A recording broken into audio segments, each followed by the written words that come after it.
하겠습니다. 여러분, 오늘 주님께서 앉으신 이 감람산은요, 이미 에스겔서 11장 23절과 스가랴서 14장 4절에서 이미 말씀되고 있는데요. 에스겔서 11장에 보면 여호와의 영광이 어디에 임하느냐? 성읍 동쪽 산에 머무른다라고 이렇게 말씀을 하고 계시고요. 스가랴서 14장 4절에 보면 그날은 그의 발이 예루살렘 앞 곧 동쪽 감람산에 서실 것이요 라고 이렇게 또 말씀하죠. 그러니까 이게 무슨 의미냐면 오늘 이 말씀들은요, 심판을 위해서 오시는 하나님과 관련되어 있는 곳, 그 산이 어디다? 감람산이다. 여러분, 이것을 말씀하고 있는 거예요.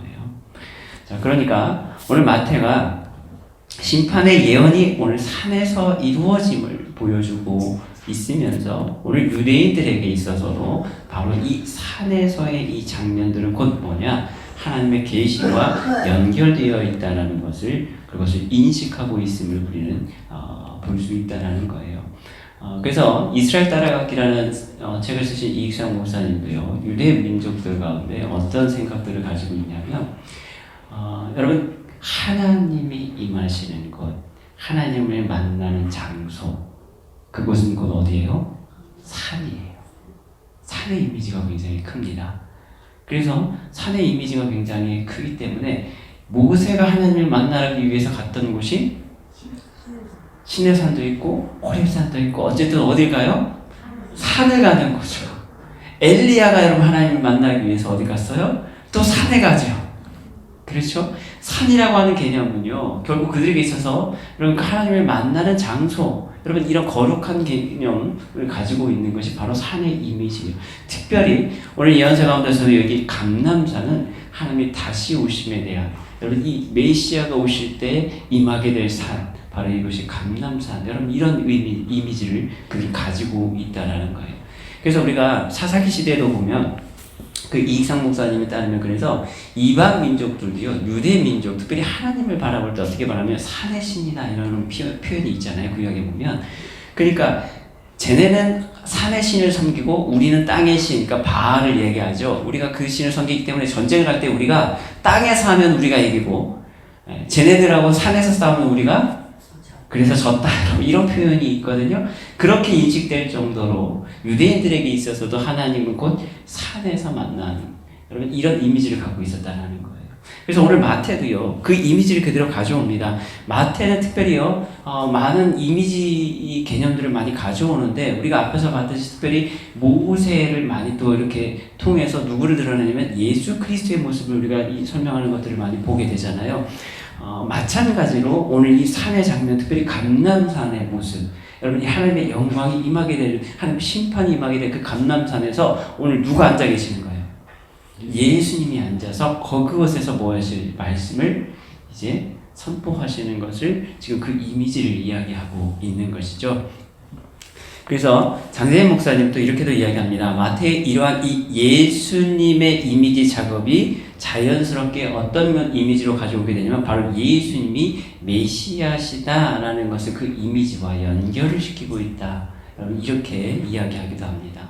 자, 그런 상황 가운데 있을 때 오늘 제자들이요, 조용히 주님께 나갑니다. 그리고 주님께 묻죠. 주님, 그러면 도대체 어떤 때, 언제, 그리고 무슨 징조가 일어나겠습니까? 여러분 이 질문을 해요. 그러니까 그 앞에 우리가 지난주에 봤지만 어떤 내용이었어요? 앞에서 주님이 무슨 내용을 말씀하셨죠? 예루살렘이 멸망할 것이고 이 성전도 돌 위에 남지 않을 것이다. 여러분 이 말씀을 하셨잖아요. 그리고 나서 감람산에 올라가셨거든요. 그랬을 때 제자들이 이제 궁금할 수밖에 없는 거예요. 그들이 생각할 때 예루살렘의 멸망, 특별히 성전의 무너짐은 곧 무엇을 상징하는 거예요? 종말을 의미하는 것이라 유대인들은 그렇게 생각을 한 거예요. 성전이 무너지면 곧 멸망이에요. 종말인 거예요. 그때가 그들이 생각하는 종말의 때였던 거예요. 그래서 제자들은 주님이 그 무너짐에 대해서, 멸망에 대해서 말씀하셨을 때 궁금했던 거예요. 눈앞에 지금 너무 뻔히 보이는 그 성전을 바라보면서, 아니 그럼 주님 그때가 도대체 언제입니까? 무슨 징조가 있겠습니까? 그걸 물을 수밖에 없었던 거죠. 그들은 궁금할 수밖에 없었던 거예요. 머지않아 그들은 그 일이 일어날 것이다, 주님의 말씀을 들어보면 금방 일어나겠네? 여러분 이렇게 생각을 했다라는 거죠.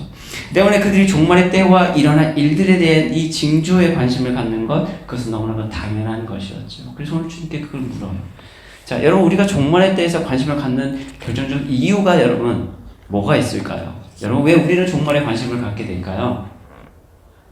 여러 가지 이유들이 있겠지만요. 여러분 그 중에 가장 대표적인 것 중에 하나는 뭐냐면 바로 여러분 우리의 두려움 때문에 그럴 것입니다. 마지막 때가 임하게 될 때 혹시나 내가 어떻게 될까? 마지막 때에 여러분 어떤 일이 있으면 어떻게 하지? 나에게 어떤 피해가 있으면 내가 무슨 어려움을 겪으면 어떻게 하지? 여러분 여기에 대한 우리는요 두려움들이 분명히 있지요. 여러분 그렇습니다. 아직 일어나지 않은 일들에 대한 막연한 두려움, 알 수 없는 미래에 대한 그런 불안함이 우리를 더욱더 힘들게 하죠. 그래서 종말에 대해서 우리가 생각할 때 막연한 두려움을 가질 수밖에 없고요. 그래서 우리가 야 여기가 언제 그렇게 일어나지? 야 어떻게 하지? 여러분 이런 두려움을 우리는 본능적으로 가질 수밖에 없다라는 거예요. 그런데 우리가 그 결과와 때를 알면 우리는 훨씬 편안한 가운데 살아갈 수 있을 것입니다. 자, 그런데 그럼 오늘 주님의 대답은 때가 아닌 징조에 관한 말씀들을 오늘 주로 이루어지고 있는 것을 우리가 보게 되죠. 오늘 마태복음 여러분 24장 4절로부터 31절 말씀까지 여러분 통해서 오늘 그 내용을 보면요. 지금 어떤 내용들이 다루어지고 있는지 여러분 볼 수 있어요. 여러분 이 지금 종말의 징조에 대해서 4절부터 여러분 31절까지가 쭉 지금 계속 이야기되고 있는데요. 그 중에 오늘 특징적인 건 뭐냐면 우리가 크게 세 파트로 오늘 이 부분을 나눠볼 수 있는데요. 하나는 뭐냐면 환난 전의 모습, 그리고 환난 중, 대환난이라고 하는 그 환난 중의 모습, 그리고 환난 후 재림에 관한 이야기들이요 나눠져서 설명되고 있는 부분을 우리가 이제 보게 됩니다. 4장 여러분 4절부터 14절까지, 그 다음에 15절에서 28절까지, 29절에서 31절까지 여러분 내용적으로 이렇게 또 우리가 나눠볼 수 있는데, 이게 환난 전, 환난 중, 그리고 환난 후, 여러분 이 사건들을 우리가 좀 이 징조들에 대한 설명을 볼 수 있다라는 거예요. 그리고 환난 후에 대한 이런 관련된 말씀들을 우리가 쭉 듣고 나서, 하지만 그 때에 대해서 오늘 주님이 뭐라고 말씀하시냐, 오늘 24장 36절에 우리가 이제 보게 될 텐데, 여러분 그날 보시면 36절에 뭐라고 되어 있어요? 그러나 그날과 그때는 아무도 모르나니 하늘의 천사들도 아들도 모르고 오직 아버지만 아시느니라. 아멘. 자, 제자들이 언제가 그날입니까? 그리고 그 징조가 뭡니까? 라고 물었을 때 오늘 주님의 대답은 뭐냐면, 야 그때는 아무도 몰라. 그렇죠? 그때에 대해서는 주님께서 말씀하지 않으시죠. 그러고 나서 오늘 그 징조는 이렇게 시작될 거야. 여러분 오늘 그 말씀을 우리에게 들려주고 있습니다. 그때를 여러분 아는 것이요. 사실은 어떻게 보면 완악한 우리들에게 있어서는 사실 도움이 분명히 되지 않습니다. 왜 그럴까요? 때를 알면요. 여러분 그것이 우리한테는 아무 도움이 안 돼요. 왜 그런지 아세요? 여러분 우리가요 본성적으로 참 완악하잖아요. 악하잖아요. 언제인지를 정확히 알면 여러분 그때부터 뭐 하시겠어요? 그냥 마음대로 살다가 마치 시험 여러분 벼락치기 공부하듯이 그때가 되면 그때 잠깐 좀 거룩한 척 여러분 이렇게 되기가 굉장히 쉽잖아요. 그렇죠? 그때를 알면요 우리가 지금처럼 여러분 열심히 신앙생활 하면서 여러분 이렇게 할 생각은 별로 안 가질 겁니다. 왜요? 우리 본성이 그래요. 언제인지 날짜가 딱 정해지면요 여러분 그 날짜 중심으로 해서 여러분 모든 일정이 우리 편한 대로 돌아가게 돼 있죠. 그렇죠? 모르면 어떻게 돼요? 항상 긴장된 마음으로, 두렵고 떨림으로 여러분 우리의 구원을 이루어가기 위해서 우리가 나름대로 애를 쓰겠지만, 날짜가 이러면 딱 못 박히면 그 다음부터 어떻게 해요? 야 그때까지는 놀아도 되지 뭐. 그때까지는 좀 편하게 지내다가 그때 돼서 야 일주일 전부터 한번 바짝 한번 해보자. 이렇게 되기 쉽잖아요. 그게 여러분 우리의 모습이다라는 거예요. 만약 그때를 안다라면 그때가 돼서야 바짝 조심할지도 모릅니다. 여러분 우리가 주의해서 들어야 될 것은, 그래서 오늘 그때가 아니라 사실은 그 징조가 무엇이냐. 여러분 이것을 우리가 조금 더 관심을 가질 필요가 있죠. 오늘 그 징조와 관련해서 주님은 우리에게 무엇을 오늘 말씀하고 계실까요? 오늘 우리가 크게 세 가지를 나눠서 보기를 원하는데요. 첫 번째는 그래서 이겁니다. 오늘 주님께서 그 징조에 대해서 말씀하실 때 첫 번째로 우리에게 말씀하신 건 뭐냐면 사람들이 미혹이 있을 것이다 라는 거예요. 여러분 마지막 때 그 징조가 나타날 때요. 그 시작이 뭐라고요? 사람들의 미혹이 있을 것이다라는 거예요. 그 첫 번째 징조가요. 미혹입니다. 여러분 많은 사람들이요. 내 이름으로 와서 그리스도라고 많은 사람들을 여러분 미혹하게 되는 여러분 그런 사람들이 나타나게 될 것이다라는 거예요. 여기서 내 이름이라는 것은요. 여기에 두 가지 의미를 담고 있는데 하나는 뭐냐면 바로 예수 그리스도 예수님의 이름을 사용하는 것 그것이 첫 번째 의미고요. 두 번째 의미는 뭐냐면 바로 메시아로서의 그 직분을 사용하는 사람들이 나타난다라는 거예요. 내가 메시아야. 여러분 이것을 주장하는 이들이 나타날 것이다라는 겁니다. 실제로 메시아와 관련해서 그래서 예수님 시대에도 이미 많은 거짓 메시아들, 여러분 많은 거짓 선지자들이 여러분 이미 있었으면 우리가 알 수 있죠. 사도행전 5장 여러분 36절 37절에 보면 가마니엘이라고 하는 이 바리새인들이 나와서 이야기하는 장면이 있죠. 그 사람이 여러분 제자들에 대해서 쭉 이야기할 때 변론할 때 이 공회에서 뭐라고 얘기하냐면 야 옛날에도 그런 자들이 있었잖아. 그러면서 얘기했던 게 누구예요? 바로 이 드단이라는 사람 그리고 갈릴리 유다라는 사람 이런 사람들이 자기 무리를 이끌었고 그런 사람들이 메시아라고 해서 이렇게 했던 사람들이 있었잖아. 여러분 그 이야기를 하죠. 그런데 그들이 결국 어떻게 됐어요? 다 그 따르던 사람들 죽고 나서 다 없어졌다라는 거예요. 야 얘네들도 그런 사람 같을 수도 있어. 여러분 이렇게 이야기할 때 그 예를 이야기했던 것이 바로 이 드단 그리고 갈릴리 유다 이런 사람들이 있었다라는 거예요. 여러분 사도행전 21장 38절에도 보면요. 바울이요. 잡혀갑니다. 그때 천부장이 여러분 바울을 데려가죠. 데려가면서 천부장과 바울이 대화를 해요. 그런데 그때 이 천부장이 또 바울에게 묻는 것이 하나 있었어요. 어떤 내용을 이야기하냐면 야 전에 소요를 일으켜서 자객 4,000명 거느리고 광야에 갔던 애굽인이 있었지? 너 그 사람이냐? 너 그런 사람 아니냐? 여러분 이런 이야기를 해요. 무슨 얘기예요?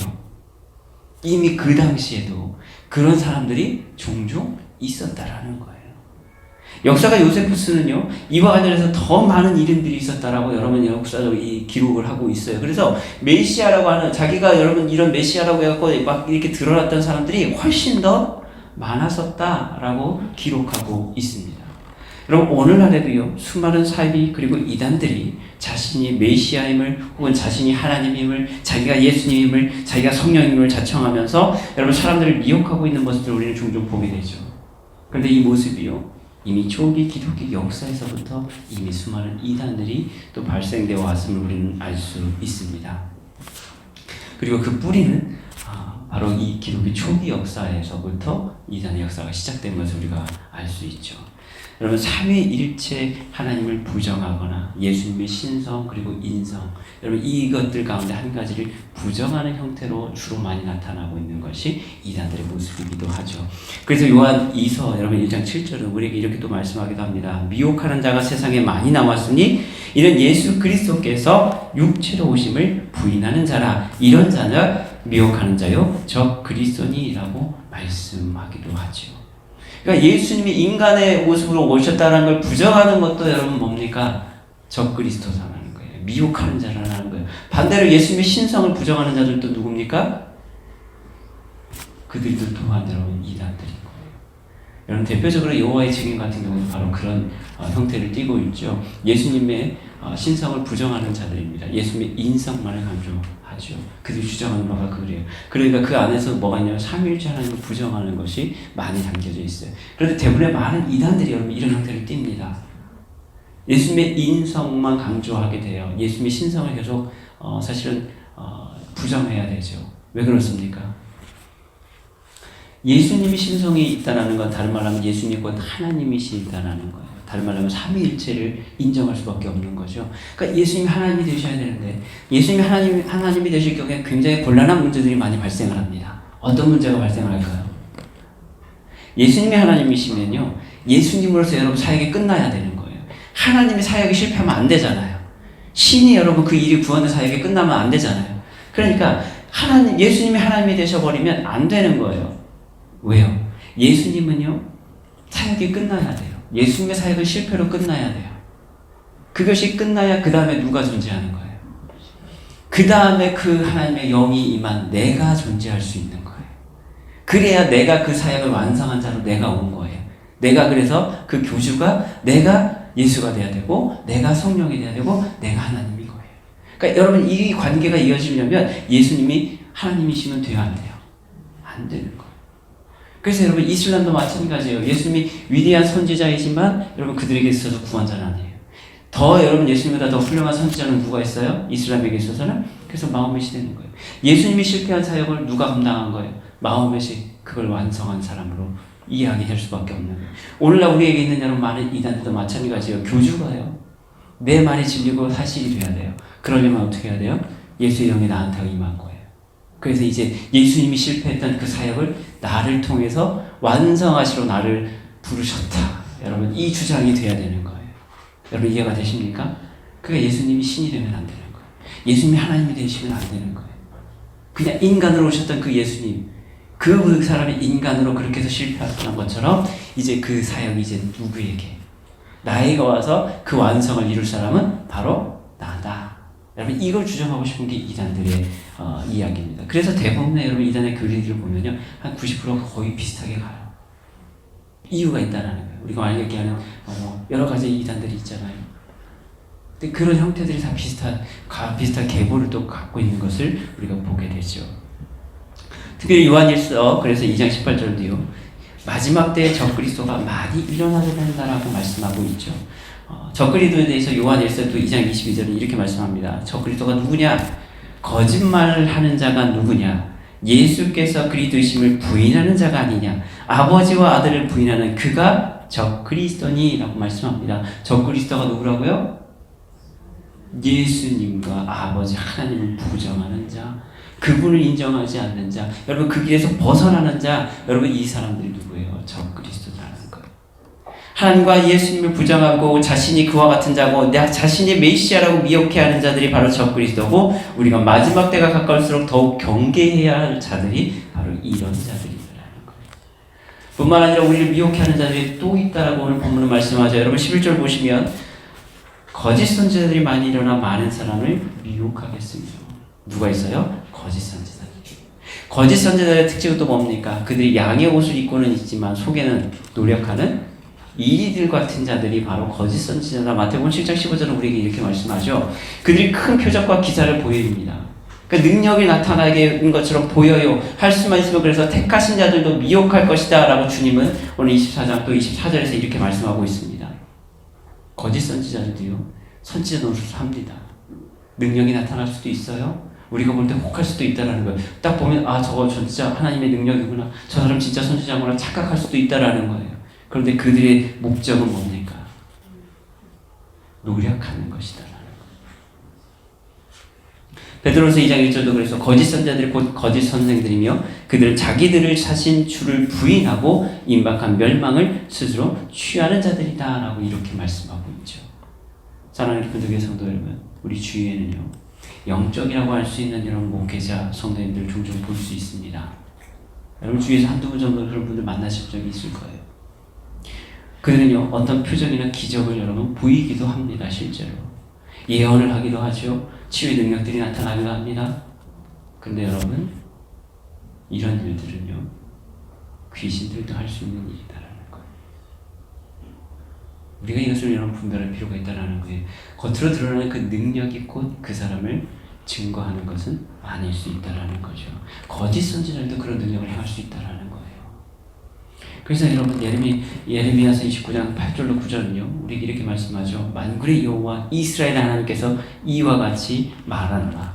너희 중에 있는 선지자들에게와 전장이들에게 미혹되지 말며 너희가 꾼 꿈도 고지 듣고 믿지 말라. 내가 그들을 보내지 아니하였어도 그들이 내 이름으로 거짓을 예언함이라 여호와의 말씀이니라. 여러분 이렇게 말씀하죠. 여러분 선지자들과 점쟁이들에게 미혹되지 말라라는 거예요. 여러분 점쟁이들이요, 특별히 여러분 귀신이 있으신, 그렇죠? 이런 점쟁이들은요 용하죠. 잘 맞춥니다. 왜 그런지 아세요, 여러분? 영적 존재이기 때문에 그래요. 그래서 우리보다 여러분 당연히 잘 알아요. 그렇다고 해서 여러분 우리가 그것을 믿어야 됩니까? 아니다. 증거가 나타났다고 해서 여러분 영적 어떤 능력이 나타나고 여러분 기적이 보였다고 해서 여러분 우리가 다 그것을 쫓아가서는 안 된다라는 거예요. 중요한 건 뭐예요? 귀신들도 그렇게 한다라는 거예요. 점쟁이들도 여러분 그렇게 한다라는 거예요. 우리에게 지금 필요한 건 뭡니까? 그런 영들을 분별하며 여러분 필요하다라는 거예요. 여러분 우리가 꾸는 꿈도 마찬가지입니다. 하나님 주는 꿈이 있어요. 그렇죠? 그런데요, 사단도 똑같이 장난을 칠 수 있습니다. 여러분 이것을 우리가 분별할 줄 알아야 된다는 거. 양심 역사가 있죠. 영적으로 예민한 분들은요, 영안이 열려 있어요. 그래서 영적 부분에 굉장히 예민하신 분들이 있습니다. 그래서 어떤 사람들은요, 막 귀신 나오는 뭐 여러분 이런 데 가도 아무렇지도 않은 사람 있죠. 뭐가 무서워 여러분. 그래갖고 그냥 아무것도 그냥 못 느끼고 그냥 그냥 담대하게 이렇게 하시는 분도 계시지만, 어떤 분들은요, 그런 장소 가면 굉장히 예민해지시는 분들이 있죠. 그런 영적 존재가 보이시는 분들이 있어요. 영적으로 예민할수록 여러분 그런 걸 잘 보시죠. 근데 영적으로 예민한 게요, 장점도 되지만 단점도 될 수 있어요. 무슨 의미냐면요, 영적으로 예민하신 분들은요, 이것이 잘 훈련되고 또 성령 안에서 여러분 이게 잘 개발되면요, 굉장히 큰 은사로 활용이 됩니다. 근데 그것이 반대로 되면, 악한 영들의 반대로요, 영향받기도 쉽다라는 얘기예요. 그래서 양심 역사가 일어날 수 있어요, 그 안에서. 그래서 하나님 주신 것 같지만 사실은 그것이 귀신의 장난일 수도 있어요. 거기 휘둘리기도 쉽다라는 거예요. 왜요? 예민하거든요. 그래서 그것이 분별이 안 되면 여러분 굉장히 오히려 위험할 수도 있는 거예요. 그러니까 여러분 여기 우리는요, 그래서 이 영들을 분별하는 게 굉장히 중요하다는 거예요. 여러분 요한일서 4장 1절은 그래서 이 영들 분별함에 대해서 우리에게 말씀하죠. 사랑하는 자들아, 영을 다 믿지 말고 오직 영들이 하나님께 속하였나 분별하라. 많은 거짓 선지자가 세상에 나왔습니다. 많이 우리를 비욕하는 존재들이 점점 늘어납니다. 들으면 진짜 같고 여러분 능력 나타나니까 정말인가 보다 여러분 이럴 수 있지만, 그러나 그것이 뭐예요? 하나님 도운 영이 아닐 수 있다라는 겁니다. 우리를 미혹하는 영들이 있다라는 겁니다. 여러분 이것을 분별하셔야 된다라는 거예요. 마지막 때일수록, 여러분 마지막 때 징조가 가까우면 가까울수록 더 어떻게 하라는 거예요? 그런 사람들이 늘어나게 될 것이다. 그러니까 더더욱 분별이 필요하다라는 거예요. 눈에 보이는 표적과 기적과 여러분 달콤한 말들이 그래서 모두 진리일 수는 없다라는 거예요. 여러분 목사라고 해서, 은사자라고 해서, 예언자라고 해서, 여러분 그리스도인이라고 해서, 내가 믿는 사람 신앙인이라고 해서 여러분 모두가 진리를 말한다고 우리는 장담할 수 없다라는 거예요. 여러분 직분에 신분에 속지 말라라는 거예요. 얼마든지 거짓 선지자들 적그리스도가 여러분 마지막 때일수록 우리를 미혹하기 위해서 세우실 것이다라는 거예요. 아담과 하와 때부터 여러분 미혹했던 그 사단의 영은 지금도 적그리스도와 거짓 선지자를 통해서 우리를 미혹하고 있습니다. 계시록도 여러분 마지막 때까지 여러분 그런 일이 있을 것이라고 우리에게 분명히 말씀하고 있잖아요. 오늘도 우리는 눈에 보이는 그런 능력과 기적이 아니라, 그래서 오늘 이 시간 우리는 성령의 열매를 통해 그런 분별할 수 있는 그런 지혜가 있어야 될 줄 믿습니다. 말씀을 하나님의 온전하시고 기뻐하시는 뜻을 우리가 깨닫고 분별함을 통해서 마지막 때가 가까울수록 더욱더 그 진리 영 안에 거하시기를 주님으로 하늘에 축복합니다. 두 번째는 마지막에 징조의 때가 일어날 때 나타나는 현상과 나타나는 뭐냐면, 우리가 여러분 감당하기 힘든 재난이 있을 것이다. 오늘 주님께서 두 번째 징조로 말씀하시는 이 재난, 여기에는요 우리가 두 가지로 한번 나눠볼 수 있어요. 첫 번째는 인위적 재난이 있고요, 두 번째는 자연적 재난이 있어요. 여러분 이렇게 한번 나눠볼 수 있는데, 그러면 인위적 재난이 뭐냐? 오늘 여러분 성경은 뭐라고 말씀하냐? 5절 여러분 이제 이쪽 말씀 같이 보면 6절부터 같이 보면 이런 말씀이 있죠. 난리와 난리 소문을 듣겠다라는 거죠. 7절에 보면 민족이 민족을, 나라가 나라를 대적하여 일어나겠고, 여러분 이 말씀을 아시죠? 자, 민족이 민족을, 역대하 15장 6절에 있는 말씀 가운데 여기 인용되는 말씀, 나라가 나라를, 여러분 이사야서도 19장 2절의 말씀 가운데 드러나는 말씀들인데요. 이 말씀들이 뭐냐? 난리와 난리에 대한 소문, 그리고 민족이 민족을 대적하고 나라가 나라를 대적합니다. 결국 다른 말로 하면 뭐예요? 전쟁, 분쟁이 있을 것이다라는 거예요. 전쟁이 있을 것이다라는 거예요. 누구로 말미암아? 사람들로 인해서 다툼이 생겨나게 됐다는 거예요. 전쟁이 일어나게 될 것이다라는 거예요. 그래서 혹자들은 이야기하죠. 3차 전쟁이 분명히 일어나게 될 것이다라는 거예요. 근데 그 3차 전쟁은 종교 전쟁이 될 것이다. 여러분 이렇게까지 예언하는 사람들도 있어요. 여러분 인위적인 재난이죠. 사람들로 인해서 만들어지는 여러분 이런 재난이 있을 수 있다는 거예요. 그럼 자연적 재난은 뭡니까? 오늘 보면은 뭐라고 말씀하죠? 기근과 지진이다 이렇게 말씀하죠. 여러분 누가복음은요 평행본문에서는 또 뭐가 하나 더 들어가면 전염병이 하나 더 들어가죠. 기근과 지진과 전염병. 이거는 우리가 인간의 힘으로 어떻게 할 수 있는 건 아니잖아요. 자연적으로 주어지는 일들이죠. 그런데 중요한 것이 있어요. 이러한 일들이요 필연적으로 일어날 수밖에 없다라는 거예요. 무슨 말입니까? 오늘 주님이요 이렇게 말씀하시죠. 이런 일이 있어야 돼. 이런 일이 있어야 된다라는 거예요. 다른 말로 뭡니까? 그것은 필요하다라는 의미로 오늘 하나님의 절대적인 이 주권이 내포되어 있음을 강조하는 내용입니다. 그러니까 여러분 이 전쟁도 마찬가지고요. 여러분 이제 이 현장 가운데 우리 있잖아요. 그 전쟁을 주관하시는 분이 결국 누구예요? 우리 사람의 마음을 움직이시는 분이 누구예요? 하나님이시죠. 그러면 자연이 움직이시고요. 그 섭리를 다스리시는 분이 누구십니까? 하나님이시잖아요. 기근도 마찬가지고 지진도 마찬가지고 여러분 기근과 지진이 특별히 성경에서 보면 주로 어떨 때 주로 많이 쓰냐면 종말론적 표상 가운데 하나예요. 하나님의 진노와 심판을 상징할 때 이 기근과 지진을 주로 말씀을 좀 하시죠. 그러니까 오늘 이런 일이 있어야 하되 여러분 이 표현 가운데 지금 어떤 일이 담겨져 있냐면 이것은 필연적으로 일어날 수밖에 없는 것이고요. 그것을 주관하시는 분이 누구시라는 거예요? 하나님이 그 일을 하실 것이다라는 거예요. 그 일이 분명히 일어나게 될 것이다라는 거예요. 마지막 때 여러분 종말의 징조 가운데 나타나는 현상이 바로 이것이고 그 일들이 분명히 어떻게 해요? 나타나게 될 것이다라는 거예요. 근데 더 중요한 건 뭡니까? 그것은요 종말의 때가 아니라 재난의 시작일 뿐이다. 여러분 그게 시작이다라는 거예요. 그런 일이 일어나는 것이 여러분 그런 일이 일어나면 아 이제 종말이구나가 아니라 여러분 그게 곧 시작이다라고 말씀하고 계시는 거예요. 오늘 8절에 뭐라고 말씀합니까? 이 모든 것은 재난의 시작이다. 그렇기 때문에 여러분 주권적인 하나님의 그 역사 안에 있는 것이기 때문에요. 우리가 이 재앙에 그래서 숫자를 세는 거. 야 오늘 지진 몇 번 났고 기근이 몇 번 있고 여러분 이런 일도 있으니까 몇 번 났으니까 앞으로 몇 번만 있으면 야 종말이 끝나겠구나 여러분 이렇게 생각할 필요가 없다는 거예요. 그런 관점에서 볼 필요가 없다는 거예요. 그 자체로 여러분 종말의 때라고 단정 지을 수도 없다는 거예요. 그것은 재난의 시작일 뿐이다라는 거예요. 여기서 오늘 우리는요 조금 더 주목해야 될 단어가 하나 있어요. 그것은 뭐냐면 바로 이 재난입니다. 오늘 여러분 이 재난을 뜻하는 헬라어 단어가 뭐냐면 오디논이라는 단어가 쓰이고 있어요. 오디논인데요. 이 오디논의 원래 헬라적인 의미를 보면 어떤 의미를 담고 있냐면요. 여자가 아이를 출산할 때 겪게 되는 고통을 나타내는 말로 주로 쓰이는 것이 바로 이 오디논이라는 단어입니다. 그러니까 아이를 출산할 때 여러분 편합니까? 어렵습니까? 굉장히 힘들죠.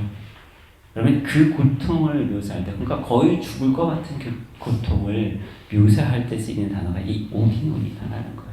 그런데 오늘 이 재난을 이 종말의 때에 시작될 여러분 이 재난의 표현으로 지금 쓰고 있는 게 뭐냐? 바로 이 오디논이라는 단어라는 거예요.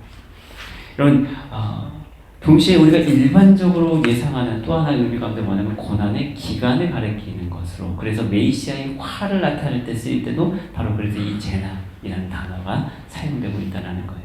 그래서 오늘 유대인들도요 오늘 이 말을 메시아의 구원이 오기 전에 도래할 전례 없는 고통 그리고 고난의 시간을 나타내는데도 이 표현을 쓰고 있다는 겁니다. 그러니까 메시아가 올 때 분명히 그들이 당할 고통이 있다는 거예요. 어려움이 있다는 그들도 그걸 인식하고 있다는 거예요. 그런데 그 고통이 마치 뭐가 같다는 거예요. 아이를 출산할 때 그 고통, 그 죽을 것 같은 그 고통과 같다는 거예요. 여러분 맥길 통증 어휘표라는 것이 있어요. 이게 뭐냐면 통증의 강도를 표시하는 기준으로 이렇게 제시하는 겁니다. 그러니까 이 많은 환자들, 통증을 겪었다, 어려움을 겪었던 환자들의 설문조사를 통해서요, 어떤 통증이 가장 힘든가, 가장 강도가 센가, 여러분 이런 것들을 조사를 해서 기준을 쭉 매겼어요. 그리고 순위를 쭉 매겨놓은 게 있거든요. 그런데 그 1위가 뭐였냐면 통증, 우리가 감당하기 있는 가장 어려운 통증이 뭐냐? 첫 번째가 이 장렬통이라는 것이 있다는 거예요. 불타는 통증이다라고 이렇게 쓰여 있는데요. 마치 막 몸이 불에 타는 듯한 통증. 그러니까 우리 몸에 어떤 부분이 다치거나 여러분 자기가 아파졌을 때 다른 부위에서 나타나는 이런 통증의 형태들이 있다는 거예요. 근데 그것이 가장 뭐예요? 감당하기 힘든 통증이다라는 거예요. 그게 1번이다라는 거예요. 두 번째 통증은 뭐냐? 통증의 강도 중에 두 번째로 우리가 지금 느껴지는 통증은 뭐냐면 두 번째는 손가락이나 혹은 발가락이 절단될 때 느끼는 통증. 이게 두 번째로 우리가 감당할 수 없는 통증이다 라고 이야기합니다. 그러면 오늘 세 번째는 뭘까요? 아까 앞에서 얘기했잖아요. 산고, 출산의 고통. 이게 세 번째입니다. 근데 여러분 재밌는 게요. 세 번째부터 다섯 번째가 다 출산과 관련된 고통입니다. 1번이 정렬통, 2번이 절단으로 인한 통증이면요. 세 번째부터 다섯 번째는 다 뭐와 관련돼요? 출산과 관련된 고통이에요. 3번부터 5번까지가. 그러니까 출산의 고통도 단위가 있다는 거예요. 레벨이 다르다는 거예요. 세 번째 여러분 출산의 고통은 뭐냐면요. 아무 고통에 대한 준비, 대비가 되어 있지 않은 상태에서 첫 애를 낳을 때, 첫 출산. 이게 세 번째 고통이다라는 거예요. 네 번째 고통은 뭐냐? 어느 정도 고통에 대한 대비 준비를 한 상태에서 출산할 때 이게 네 번째 출산 고통이에요. 그럼 다섯 번째는 뭘까요? 다섯 번째는요. 이 고통, 통증에 대한 여러분 이거에 대한 준비는 되어 있지 않지만 두 번째로 출산을 하게 될 때, 그러니까 첫 애가 아니라 둘째, 셋째 낳기 시작할 때 그때는 첫째만큼은 아니다라는 거죠. 여러분 이해가 되십니까? 그러니까 3번부터 5번까지가 출산과 관련되는 통증이에요. 그 다음에 6번이 뭐냐면요. 요통입니다. 생리통도 여기 포함이 되기도 하는데요. 요통이 여섯 번째 통증이 돼요. 그러니까 출산의 고통이 얼마나 크다라는 것을 우리가 여기만 봐도 이해할 수가 있죠. 여러분 마태가 지금 이 용어를 사용하는 건 그래서 의미가 있는 것이다라는 거예요. 출산이 임박한 3번은요. 진통을 시작합니다. 보통 그렇게 진통을 시작할 때 우리가 그것을 뭐라고 하냐면 여러분 가진통이라고 이야기하죠. 여러분 경험해보신 분들 아시죠? 진통이 있긴 있어요. 그런데 진짜 진통이 아니다라는 거예요. 가짜 진통. 그래서 가진통이라고 하죠. 그래서 첫 출산을 하는 산모의 경우 이 가진통을 착각해서요. 진통이 시작되면 다 무조건 어떻게 해요? 병원부터 가죠. 진통이 시작됐어. 야 나올 것 같아. 이럴 거 어떻게 해요? 병원 가죠. 병원 가면 의사가 뭐라고 그래요? 아직 멀었어요. 갔다가 이따 다시 오세요. 저희 때도 그랬어요. 저희도 큰애 날 때 제 사모가 진통이 와가지고 병원 갔어요. 준비 다 해놓고 있다가 진통을 갔어요. 병원 갔더니 아직 멀었습니다. 집에 가세요. 그래서 몇 번을 왔다 갔다 했는지 몰라요. 날 때까지. 이게 가진통이에요. 충분히 고통스럽지만요. 아직 때가 되지 않았어요. 고통스러워요. 진통이 오기 시작하면 여러분 고통스럽죠. 걱정되죠. 두렵죠. 그런데요. 그건 시작일 뿐이다라는 거예요. 아직 멀었다라는 거예요. 그러다가 진진통이라고 하는 진짜 출산이 임박할 때 그때 나타나는 진통이 이제 정말 이제 날 때가 됐구나 느껴지는 진통이 시작된다는 거예요. 출산에 그리고 가장 그 직전에 임박했을 때 진통이 사실은 가장 그래서 크다라고 우리가 알 수 있죠. 병원에 가면 그래서 여러분 출산할 때 진짜 진진통이 시작되고 그러면 병원에서 뭐 하기 시작해요? 온 기계를 다 몸에다 붙이고 이제 뭐 하기 시작합니까? 체크를 하죠. 뭐를 체크합니까? 이 진통의 이 정도를 여러분 측정하는 장치를 붙여놓고요. 계속 체크를 합니다. 그래서 이 눈금이요. 주기적으로 그래서 진통의 주기를 보죠. 보고 강도를 같이 봐요. 그래서 계속 이렇게 이제 기계가 어떻게 해요? 시간에 따라서 계속 이렇게 눈금을 그립니다. 그래서 진통이 있을 때마다 어떻게 해요? 눈금이요. 팍팍 한 번씩 튀면서 올라가요. 그렇죠? 경험 안 해보셨나요? 병원 가면 그걸 해요. 그걸 검사를 합니다. 진통을 하면 그걸 검사를 해요. 근데 기준이 있어요. 수치를 보면요. 100 기준이 딱 있어요. 그래서 진통이 그 레벨에 얼마나 가까이 가는가를 봐요. 그 다음에 얼마나 반복이 짧게 되는가 그걸 봐요. 의사들은 계속 주기적으로 체크를 합니다. 그래서 그걸 보고 어떻게 해요? 이제 진짜 나올 때 됐구나 안 됐구나 또 확인하죠. 물론 이제 육안으로 확인하지만 우선은 그걸 보고 데이터로 먼저 확인을 해요. 그래서 주기가 계속 있어요. 진통이 있을 때마다 이 그래프가 쭉 가다가요. 진통이 있을 때마다 탁탁 올라갑니다. 올라가는데요. 점점 어떻게 돼요?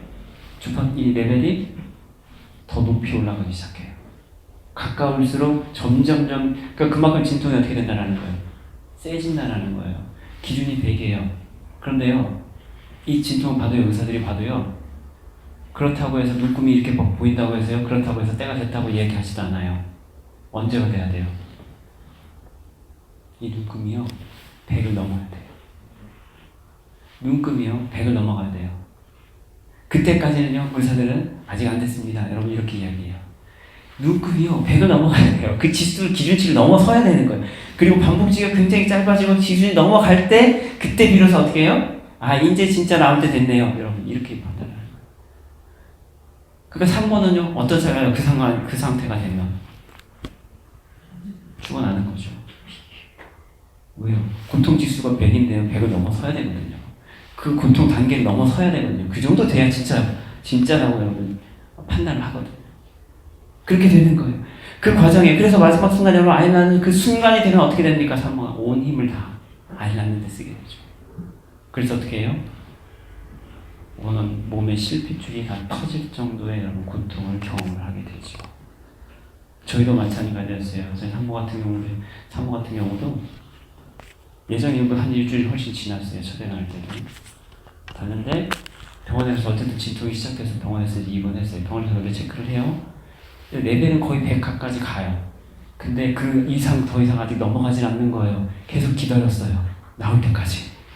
그 병원은 또 자연분만주의예요. 가능하면 수술 안 합니다. 무조건 자연분만 유도를 해요. 그러다 보니까 어떻게 해요?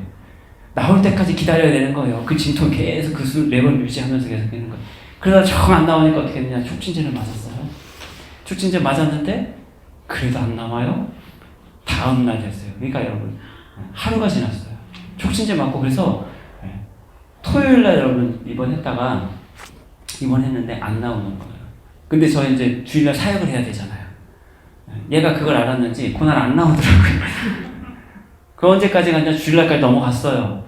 넘어가고 나서 제가 예배 드리고 와서 그 다음에 늦게 여러분 그때 이제 얘가 나오게 됐는데 그 하루 동안 촉진제 맞고 하루 동안에 그걸 계속 견디고 있었다고. 그러니까 그러고 나서 나니까 어떻게 돼요? 산모가 얼굴이랑 핏줄이 다 터질 수밖에 없는 거죠. 여러분 그 고통이 있었다라는 거예요. 여러분 그것이 오늘 이 재난과 같다. 여러분 우리는 그 고통을요 짐작도 할 수 없지만 그런데 재난에 따라 바로 이와 같다라는 거예요. 오늘 마태복음에 그 이야기를 합니다. 마지막 때가 오늘 주님 우리에게 말씀하시는 그 종말의 시작이 그 재난이 있을 건데 그 재난이 바로 이와 같다라는 거예요. 그런 고통이 있다라는 거예요. 진통과 같은 여러분 그 고통, 여러분 그 시작일 뿐더러 괴롭고 고통스럽고 정말 죽을 것 같은 그 고통이 여러분 있을 것이다라는 거예요. 그런데 그것이 시작이다라는 거예요. 그 고통이 언제 끝날지 모른다라는 거예요. 그 고통이 있음을 여러분 얘기합니다. 그냥 단순히 그냥 아픔의 정도, 잠깐 아프고 마는 정도가 아니라 정말 죽을 것 같아. 죽는 고통. 여러분 그 고통이 있다라는 거예요. 여러분 이것은 종말 자체가 아닙니다. 심지어 오늘 주님 뭐라고 말씀해요? 시작일 뿐이다라는 거예요. 그 고통 가운데 우리가 거하는 것이 시작일 뿐이다라는 거예요. 재난의 시작이다라는 거예요. 하지만 여러분 오늘 우리가 또한 희망적인 것은 뭐냐면 바로 그 죽음과 같은 고통이 있기에 오늘 우리는 새로운 생명을 맞이할 준비를 할 수 있게 된다는 거예요. 출산의 고통이 있기에 여러분 그렇게 해서 태어난 아이가 더 귀할 수밖에 없죠. 생명의 여러분 소중함을, 소망을 우리는 품을 수 있게 된다는 거예요. 재난의 시작도 그렇다는 거예요. 여러분 우리에게 죽음과 같은 그 고통을 안겨주지만 그렇기에 그 생명에 대한 새로운 소망을 우리는 품게 된다는 거예요. 그래서 사도 바울이 로마서 5장 3절로 5절에서 뭐라고 말씀합니까? 우리가 환난 중에서도 즐거워할 수 있다라고 말씀하는 거예요. 환난은 죽을 것 같아요. 우리를 죽는 그런 고통을 우리를 엄습합니다. 그런데 왜 그 안에서 우리가 즐거워할 수 있을까요? 나는 죽게 생겼는데 이유가 있다라는 거예요.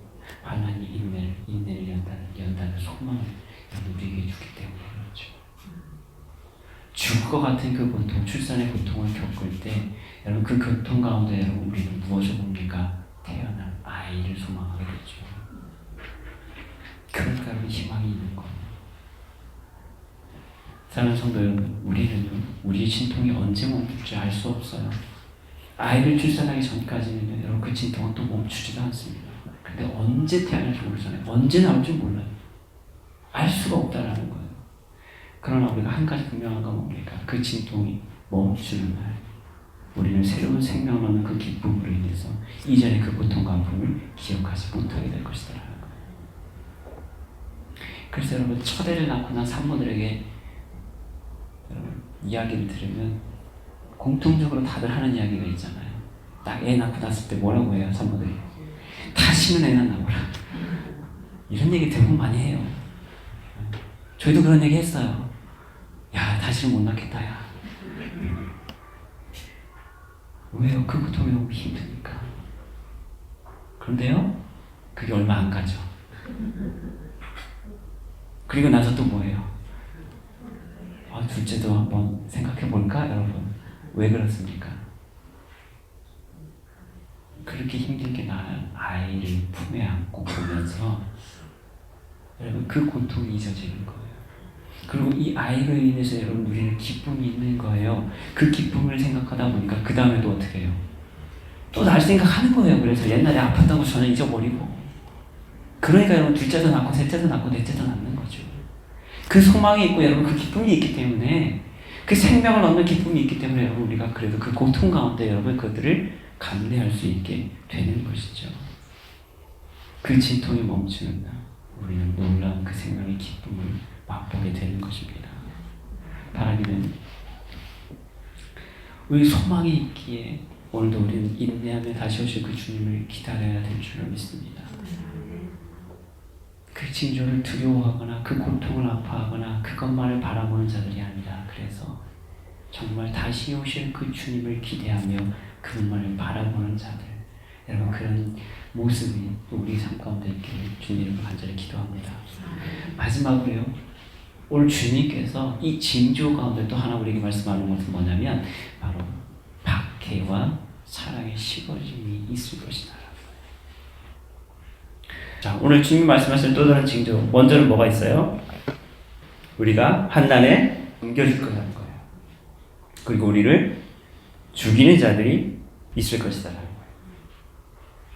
예수님의 이름으로 인해서 우리가 미움을 받게 될 것이다. 여러분 다른 말로 하면 뭡니까? 이게 박해가 있을 것이다 라는 거예요. 뿐만 아니라 오늘 많은 사람들이 실족하게 된다는 겁니다. 이 실족은요, 다른 표현을 보면 그래서 이거예요. 배교, 배반을 가리키는 말이기도 합니다. 신앙을 가졌던 사람들이 넘어져요. 신앙을 가졌다가 넘어진다는 건 다른 말로 뭐냐면 배교한다라는 거예요. 떠난다는 거죠. 배신한다는 거예요. 이것들이 결국 서로에게 위협이 됩니다. 서로를 대적하게 만듭니다. 미워하는 일들이 일어나게 됩니다. 그런데 이러한 일들이 외부에서뿐만 아니라 중요한 건 뭐냐? 예수님을 따르는 무리 안에서도 일어나게 될 것이다라는 거예요. 무슨 말입니까, 여러분? 박해받고요, 다툼이 있고요, 서로 미워하고요, 시기하고요, 질투하고요. 여러분 이러한 일들이요, 세상 사람들이 그리스도인들에게 하는 일뿐만 아니라 어디에서도요, 교회 안에서도 이런 일들이 일어나게 된다는 거예요. 지금 이 시대는요, 주님의 몸된 교회가 세상의 무시와 멸시를 당하고 있는 시대이기도 합니다. 거의 매일 부정적인 여러분 교회에 관련된 뉴스들, 기사들이 나오면서 또 여기에 대해서 사람들이 댓글 또한 차마 우리가 입으로 담을 수 없는 참담한 내용들이 많이 등장을 하고 있죠. 그런데 심지어 교회 안에서조차 분쟁과 다툼과 분열을 위해서 무너지는 교회들이 점점점 늘어나고 있습니다. 여러분 이것이 마지막 때 이 징조의 모습 가운데 드러나는 일들이다라는 거예요. 또 다른 징조는 뭡니까? 오늘 주님이 뭐라고 말씀하시냐면 불법이 성하다라는 거예요. 불법이요, 너무나도 당연하듯이 넘쳐나기 시작합니다. 여러분 불법은 하나님의 율법을 무시하는 자들과 그럼으로써 악을 행하는 자들을 가리키는 두 가지 의미를 다 가지고 있죠. 율법을 무시하는 자들, 악을 행하는 자들. 그러므로 불법이란 건 곧 하나님에게서 떠난 상태를 이야기할 때 불법이 되는 거예요. 여러분 불법을 행하는 자들이 그러니까 누굽니까? 하나님의 법에서 떠난 자들이 다 불법을 행하는 자들이에요. 이들에게는 그래서 이웃도 없고 하나님도 없습니다. 하나님은 우리에게 뭐라고 말씀하세요? 하나님을 사랑하고 내 이웃을 내 몸과 같이 사랑하라. 그런데 여러분 이 법에서 떠난 자들은 그래서 어떻게 해요? 오직 자기와 자기 탐욕, 자기에만 있는 사람들인 거예요. 더 이상 사랑이 없는 거예요. 그래서 그 불법의 결과로 많은 사람들의 사랑이 식어질 수밖에 없다는 거예요. 여러분, 마태에게 있어서 사랑은 뭡니까? 마태는 우리가 사랑에 대해서 뭐라고 말씀하셨죠? 앞에서 우리가 배웠는데 마태복음 22장 여러분 36절 40절 말씀을 보면 마태는요, 사랑이 곧 율법의 완성이고 요약에 대해서 이야기합니다. 사랑이 바로 그것이야. 때문에 사랑이 식어지고 여러분 싸늘해졌다는 건 뭡니까? 그만큼 불법의 삶이 우리 가운데 가득 차게 될 것이다 라는 것을 이야기하는 거죠. 여러분, 불법과 사랑은 결코 공존할 수 없다는 겁니다. 사랑의 기쁨을 위해서 여러분, 우리가 하나님을 향한 사랑을 잃어버릴 때 우리는 이웃을 향한 사랑을 잃어버릴 수밖에 없습니다. 그런 삶의 모습은 곧 불법으로 드러날 수밖에 없다는 것. 여러분, 한번 생각해 보세요. 이전에 우리의 모습이 어떤 사람이었어요? 이전에 이미 우리는 불법을 행하는 자들이었습니다. 하나님의 법에 있던 자들이 아니잖아요. 그게 우리였잖아요. 그런 우리에게 오늘 하나님의 사랑이 임하신 바 되셔서 오늘 죄인된 우리가 의롭게 하심을 받은 줄로 믿습니다. 로마서 5장 8절로 9절은 이것을 우리에게 말씀하고 있죠. 그리고 그 사랑은 이제 어떤 것으로도 여러분 우리로 하여금 그 사랑에서 끊어지게 할 수 없는 줄로 믿습니다. 로마서 8장 39절은 또 사도 바울이 우리에게 이렇게 하죠. 하나님의 그 사랑에서 어떤 것들이 우리를 끊을 수 없다라고 고백하죠. 그러므로 의롭게 된 우리는 이제 다시 불법으로 말미암아 죄인의 삶을 살아서는 안 되는 자들인 줄로 믿습니다. 끝까지 우리의 믿음을 지켜가야 할 자들인 줄로 믿습니다. 그래서 주님은 오늘 끝까지 견디는 자는 어떻다고요? 구원을 얻으리라라고 우리에게 말씀하고 계십니다. 여러분, 바라기는 오늘도 두렵고 떨림으로 주님과 함께 우리의 구원을 이루어가는 복된 삶을 살 수 있기를 주님의 이름으로 축복합니다. 그리고 이제 마지막으로 주님이 그 때에 대해서 우리에게 말씀해주고 계시죠. 그게 오늘 14절에 나오는데요. 끝에 대한 대답을 우리에게 주시죠. 그때가 언제입니까? 때가 있긴 있다라는 거예요. 근데 그때가 언제라는 거예요? 천국 복음이 온 세상에 전파될 때 끝이 올 것이다. 종말의 시작, 여러분, 재난의 시작, 여러분, 이런 일들이 있지만 이것은 종말이 아니다라는 거예요. 그때가 시작일 뿐이다라는 거예요. 그런데 그것이 끝날 때가 있는데 그 끝날 때가 비로소 언제라는 거예요? 천국 복음이 온 세상에 전파될 때, 그때가 비로소 그 날이 끝나는 날이 될 것이다. 근데 여러분, 이 말씀에 대해서 우리가 여러 가지로 해석해 볼 수 있는데요. 그렇게 보시면 또 이 말씀을 이렇게 봐요. 그래서 모든 민족이 회심해야 끝이 온다라는 뜻이 아니라 우리가 끝이 이르기까지 보편적인 선교가 계속될 것이다 라고 이렇게 이야기를 합니다. 무슨 말입니까? 온 세상에 여러분 복음이 전파돼서 그 사람들 믿고 돌아오고 회개하면 여러분 종말이 끝이다 라고 이야기하는 것이 아니라 끝이 올 때까지 계속 어떻게 되는 거예요? 이 복음의 선포는 계속될 것이다. 여러분, 이렇게 본다는 거예요. 개념적으로. 여러분, 사도 바울도요, 로마서 11장 25절에서 우리에게 이렇게 말씀하죠.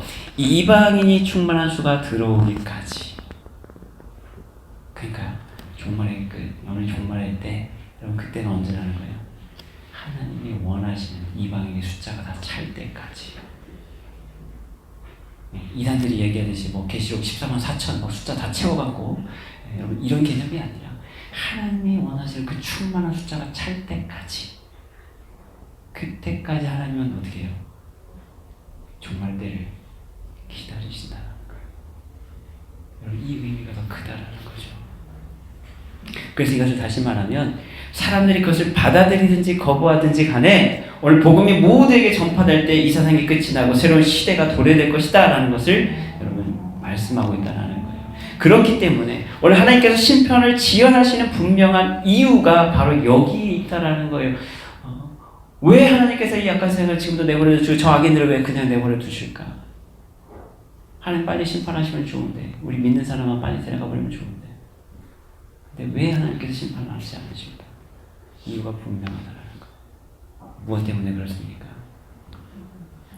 모든 민족에게 복음이 증거되고 그들 모두가 하나님께 돌아오기를 기다리시는 하나님의 사랑 때문이다라는 거예요.